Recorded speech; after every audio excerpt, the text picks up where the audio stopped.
Hi, I'm Isaac Timlin, equipment sales rep over here at Anderson Trucking Service. Today we're going to be looking over this Cascadia, going over the measurements that you need to fit in between to be an owner-operator with us here at ATS. Let's do it! So the first thing we want to make sure that we're addressing is that we have the truck fully aired up and that we're also on a flat surface. So the first measurement that we're going to be doing is going to be your axle spacing. So the importance of finding this axle spacing is it helps us determine what that center point is on the fifth wheel and where we're going to be measuring the whole base of the rest of our measurements. Obviously, you can go up to it and just hold your tape. But then, as you can see, you don't know if you're in the middle over here. You don't know if you're accurate. And we really want to make sure that we're having an accurate measurement. So what I like to do is I'll go from the inside of this rim here, have a nice stationary point, and then I'll match it on the other side, getting us right to about 51.5 inches. We can take that back and record it for our axle spacing.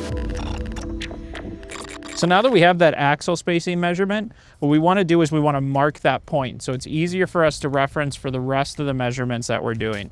So I'm going to come back to the axle here. We got 5 inches wide here, so cutting that in half, we're at 2.5 inches.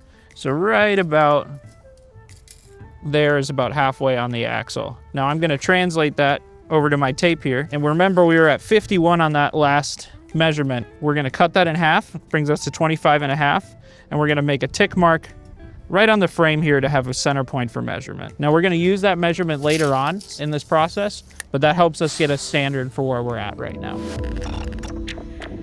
Now that we got that tick mark that we had previously when we were measuring our axle spacing, we're going to measure our swing clearance. So first, we're going to start with the back of cab. Now at ATS, our requirements are 68 inches or greater if you have a headache rack. If you're not running with a headache rack, maybe if you're hauling with Secure or you're with Incorporated, then you're going to want to have 86 or better on this measurement. Let's start by laying out our tape and seeing what our closest point to that swing clearance, basically what would be striking the trailer first in this instance.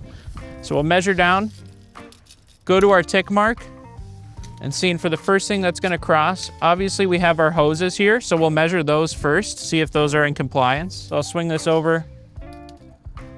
Looks like we're right at that 68 point, so we're right at the threshold. There's a little bit of reaccommodating that we could do to put this in a better position, but as of right now, it is clearing. Let's measure your rack as well. Remember, 68 is our target number. We want to be greater than that. So measuring on the first point of contact on the rack here would be this handle, or it's at the same exact line as the door. So we're at 77 right here. So we've got plenty of space, 68 being the minimum. We're in perfect tolerance here on this headache rack. So now that we've done the back of cab swing clearance measurement, we're going to do the rear of the tractor measurement. So we're going to come off, we need to be within 64 inches or greater of a length back here. So again, using that same mark that we made when we were working on that axle spacing, run it to the rear of the truck. Looks like our farthest most point is going to be the RGN ramps on this one. And we're right on 60 inches to maybe even 60.5. So we're perfectly within clearance there. Should be good to go. So now that we've already found that drive axle spacing, we're going to be wanting to do the full wheelbase of the truck. Now, a lot of people would be thinking we're coming from the steer and then going to the rear of the tractor at the farthest most drive. That's actually not how we measure wheelbase. How we're measuring wheelbase is to that same point that we measured previously, the center of the drive axles. You're going to notice that it's a recurring theme that we're going back to the center of the drive axles because it is the most important measurement in making sure that your truck is within parameters. So we're going to go up to the steer tire here, and we're going to start by finding the center point.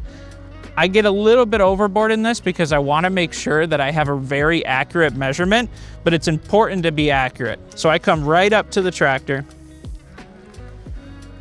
and I lay down a flat tape.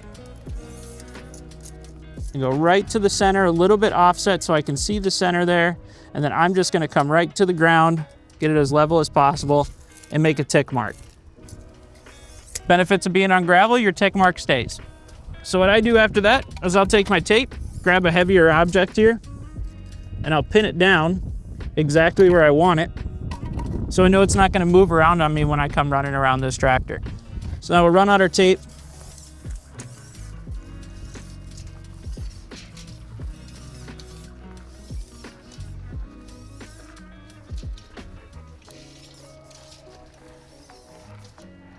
Make sure that's as straight as we possibly can get it.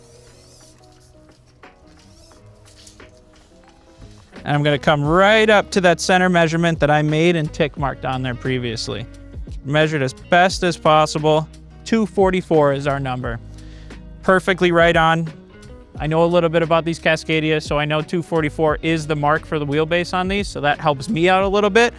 But you perfectly verti confirmed it. You're right on there for that perfect wheelbase. So that's it for this one. Make sure if you're looking for any more driver resources that you check out our learning center at drive4ats.com. Thank you for watching, and we'll see you on the next one.